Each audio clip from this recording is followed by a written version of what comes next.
One of the most celebrated directors out there is Martin Scorsese.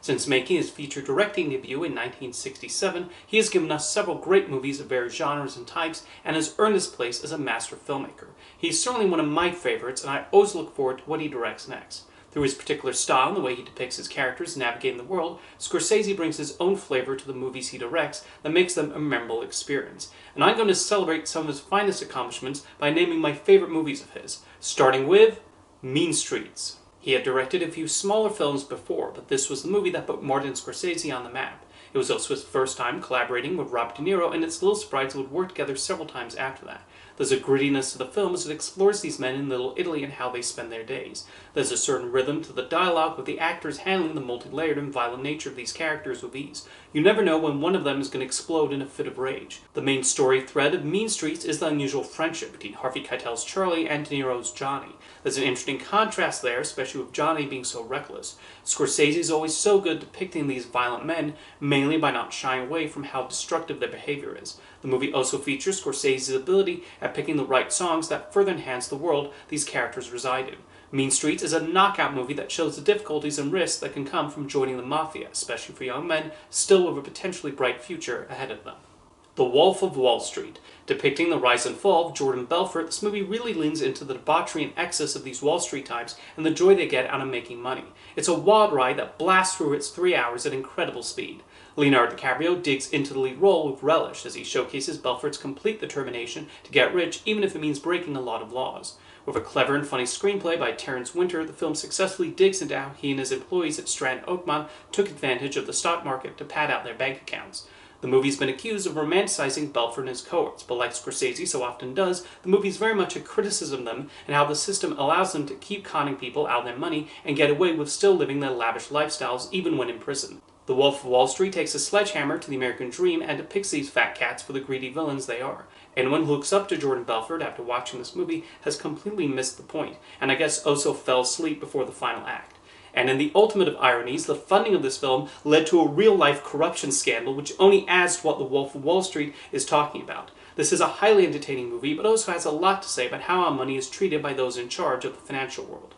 The King of Comedy. Martin Scorsese is known for his violent movies, but I would personally call The King of Comedy his most disturbing and hard-to-watch film. There's a queasiness to watching the way its lead character, Rupert Pumpkin, tries to insert himself into the life of his favorite talk show host. Yet another terrific performance from Robert De Niro, he captures the desperation of this aspiring comedian, and an uncomfortable feeling sets in the more he gets on the nerves of the host, played exceptionally well by Jerry Lewis. The movie highlights the problem with people forming parasocial relationships with the celebrities they admire or other people they don't personally know, but still think they have formed some connection with. When The King of Comedy was first released, a lot of critics and viewers were not sure what to make of it. However, with the internet now allowing people greater access to famous people and even giving them a direct line to communicate with them, this film has aged extremely well. Scorsese found the right note to depict the themes through its darkly comic approach, and the result is one of De Niro's most unforgettable and unsettling performances. Cape Fear. Tapping into his horror side, Scorsese put his own spin on the story and crafted something terrifying and chilling. Robert De Niro's interpretation of Max Cady is someone not to be trifled with, and he successfully shows his obsession in taking revenge on the lawyer who got him put away, also played very well by Nick Nolte. Scorsese mounts several tense scenes as Cady plots his move, and Sam Bowden tries to navigate this very angry criminal. Juliette Lewis is also excellent as his daughter, who's thrown into the whole ordeal. There's a rooting interest in hoping the Bowdens can overcome Cady, and it all builds to a particularly well-done sequence on a boat. Scorsese even included a few neat homages to the 1962 version, including casting Robert Mitchum and Gregory Peck in roles counter to the ones they played in that movie. Many people at this point are probably just as, if not more familiar with the episode of The Simpsons that parodied this movie, but Cape Fear is able to stand up even when remembering Sideshow Bob's antics. Curiously, the intention was originally for Steven Spielberg to direct this, with Martin Scorsese signed on to make Schindler's List. They wound up swapping projects, and in the end, that worked out better for both them and the audience. The Aviator. A biopic on Howard Hughes, Scorsese leaned into his knowledge of classic Hollywood history to create a portrait of the famed millionaire and his obsessive-compulsive disorder and germophobia. The movie presents a sympathetic and understanding depiction of Hughes, showing why he felt so alienated in a world that was constantly at odds with his fear of germs, as well as his willingness to build the best airplanes and produce the most exciting movies. Leonardo DiCaprio gives an excellent performance showing his genius as well as his torment and how he navigated the various relationships and adversaries in his life. Cate Blanchett is also wonderful as Katharine Hepburn, with other worthwhile performances from the likes of Alan Alda, Alec Baldwin, and John C. Reilly filling the movie. The The Aviator does an exceptional job of depicting the time period too, with Scorsese even playing around with the color grading to reflect how movies looked back then.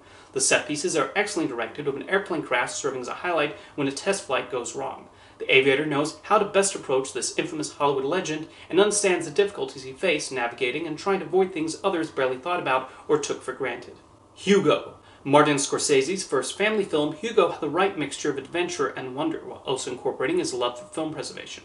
From the opening shots that take us into a Parisian train station, the movie does a lovely job of bringing the audience to this time period. Hugo is a likable and sympathetic protagonist as he uses his smarts to go through the station and figure out a machine his father left behind. Meanwhile, you have retired filmmaker Georges Méliès, played in a fantastic performance by Ben Kingsley. The film incorporates elements of Méliès' actual history, and that adds a further richness to it, as well as heartbreak, as we learn how he ended up in this train station. At a certain point, Hugo becomes a celebration of these classic master directors whose films get lost in time, and the need to preserve them for future generations to find and be amazed by. The movie is probably one of Scorsese's most visually spectacular, taking advantage of the incredible sets. I remember seeing the movie in 3D on original release, and Scorsese really knew how to use it to excellent effect, although watching in 2D does not lessen the magic. This is likely the first Martin Scorsese movie many wind up seeing, and it marks an excellent introduction to his filmography. Taxi Driver. A chilling and fascinating character study, this movie was able to peel away and show the layers of its troubled lead character, Travis Bickle. Making great use of the New York City of the 70s, it really feels like you're driving down the road of Travis as he spends nights in his cab or going to dirty movies. As played by Robert De Niro, he's a complex individual with a lot of troubles, and Scorsese does not hold the audience's hand, telling them what they should think of him. Aided by a terrific screenplay by Paul Schrader, who has a fascination with these sorts of lonely, dark protagonists, there's an investment in seeing his personality go to such extreme places. Each scenario is interesting to watch unfold, from his becoming infatuated with a woman working in a campaign office, to his plotting to assassinate a presidential candidate, to one to save a child prostitute. Other key ingredients include Bernard Herrmann's final score and Michael Chapman's cinematography, which give off the appropriate vibe. Culminating in an ending that can result in multiple interpretations, Taxi Driver works as an exploration on the mental state of this person harboring a lot of dark and disturbing thoughts of the world. The Departed. A few years ago, I ranked this number 1 on my list of the best movie remakes, and I stand by that. Based on the Hong Kong action film Infernal Affairs, Scorsese put his own spin on it with the Boston setting and Shakespearean themes. The notion of the two lead characters living these double lives and the effect this has on them is done to superb effect, and throughout the film we see how they're not the only people masking some part of themselves. The film successfully jumps between the police and criminal worlds and how they collide as they each investigate the other. The character relationships are expertly developed thanks to a smart and exciting screenplay by William Monahan, and Scorsese puts together some terrific set pieces while also showing the drama of the situation. All the actors deliver top-notch work, including Leonardo DiCaprio as the stressed-out undercover cop, Matt Damon as a slimy mob informant, Jack Nicholson as the lead gangster getting more and more paranoid, and Vera Farmiga as a psychiatrist who is an integral part of both the men lying to her. The action sequences have a lot of tension, but there's also a great sense of humor that runs through the film, with a back and forth between these people. The Departed was the movie that finally got Martin Scorsese an Oscar, and he was incredibly well-deserved. Raging Bull. Lead protagonists in Scorsese movies are usually self-destructive individuals whose lives derail due to their own actions. Raging Bull is one of the prime examples of this, with the depiction of boxer Jake LaMotta. This is not a flattering portrait of the man, despite him being involved as a consultant, as it digs into his violent tendencies and why he goes down the path he does and ends up alienating those around him, including his brother Joey and his wives. Robert De Niro properly portrays the anger and intensity and how he cannot help but take his violence out of the boxing ring and into his personal life. This movie also featured Joe Pesci's breakout role as Joey and Catherine Moriarty in an excellent debut performance as Jake's second wife, Vicky. We see how their tough personalities collide throughout the film and the larger effect this has on them throughout the story. Raging Bull also features some of the most intense boxing scenes in film history, brilliantly photographed by Michael Chapman and edited by Velma Schoonmaker. The use of classical music also became a great reflection of LaMotta.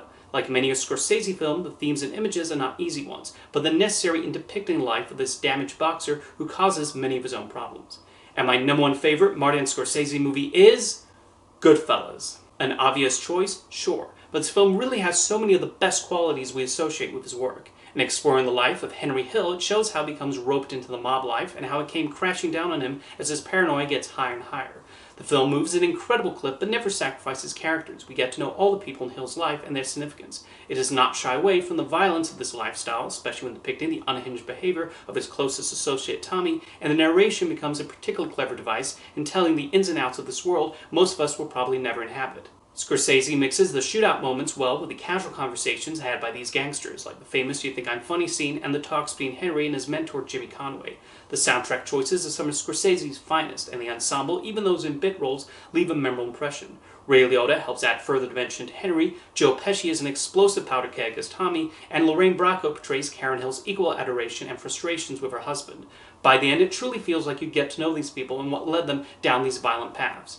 Goodfellas is an incredibly entertaining and rewatchable movie that also serves as a warning for those who, for as long as they can remember, have wanted to be a gangster. So those are my choices, but now let me know in the comments what your top Martin Scorsese movies are, and I'll see you next time.